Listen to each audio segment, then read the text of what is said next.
When it comes to cars, there's an art to picking up a fantastic bargain, and those of us in the know understand that timing is everything. Choose your moment correctly and you could pick up a nearly new car from even the most prestigious manufacturer for 10 grand less than you'd pay for the latest showroom model.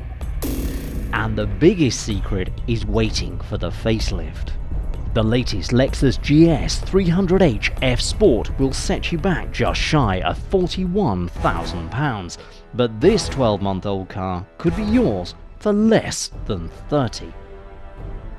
And the outgoing model is an outstanding bit of green Lexus engineering that could save you even more in the long run.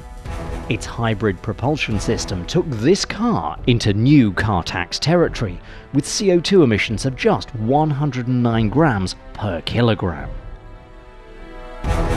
A very geeky headline, I agree, but let's put this into simpler terms.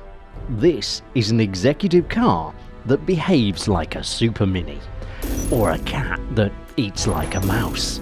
It returns a combined fuel consumption figure of 56.5 miles per gallon. Yet its hybrid propulsion system includes a meaty 2.5-litre petrol engine that helps to deliver 220 brake horsepower. You want to know what that sounds like? Well, listen to this.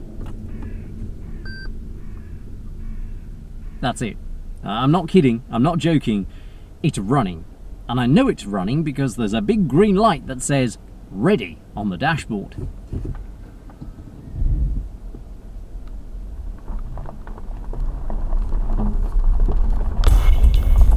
Flat out, the GS 300h will do 119 miles per hour, which may not sound earth-shattering, but thanks to that hybrid assistance, refinement at higher cruising speeds is outstanding.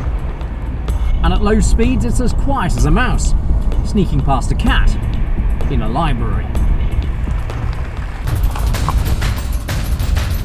Its unique selling point may be its eco-credentials, but the chassis of the GS is very well balanced, and the F Sport certainly invites you to throw it around bends with enthusiasm.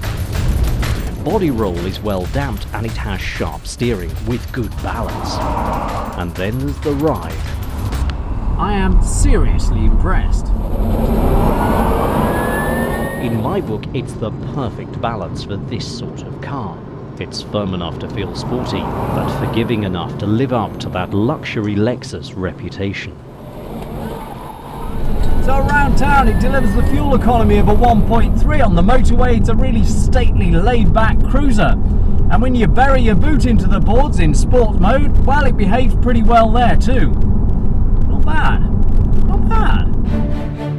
So, the GS convincingly attempts to be all things to all people, and that extends into the cabin. It has a variety of instruments that allows you to tailor the display to your own preference, and a massive standard kit list that helps the GS to feel like a very expensive machine.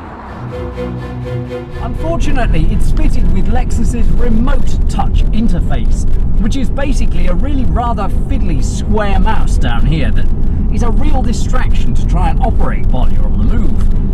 It's nowhere near precise enough.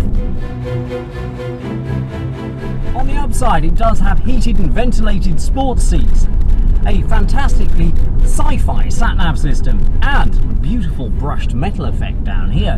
It really is incredibly sophisticated. In fact, I'd go as far as to say masculine. It's styled like a man's ball bag in here. But the beautifully leather-stitched one that he carries his bowling ball in, of course.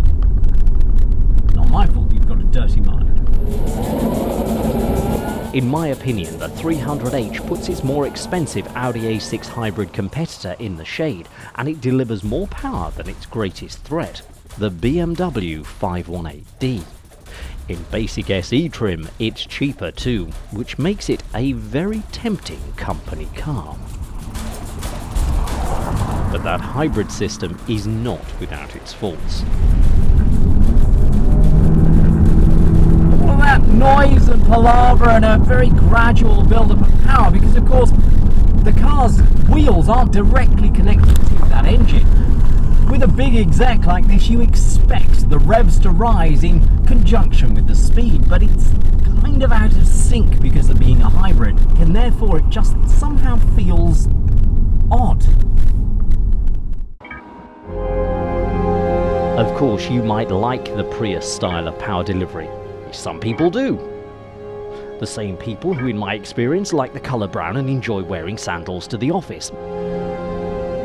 But to me, it just doesn't feel slick enough. And there's more.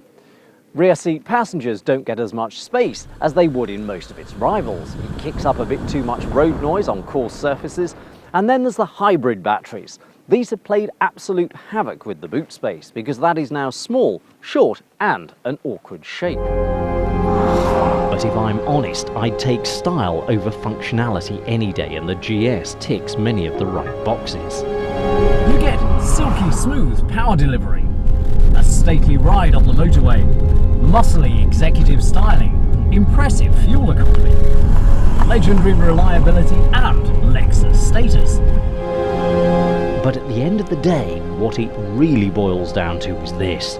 It may be serious about saving the planet, and it is certainly cheap to run, but it's beautifully built, good-looking, a phenomenally refined cruiser, and it's fun to drive. So what we have is an eco-warrior with sound principles, but one that also has the common sense to turn up to the fundraiser in a suit. And with massive savings to be had, the GS is certainly worth a test drive.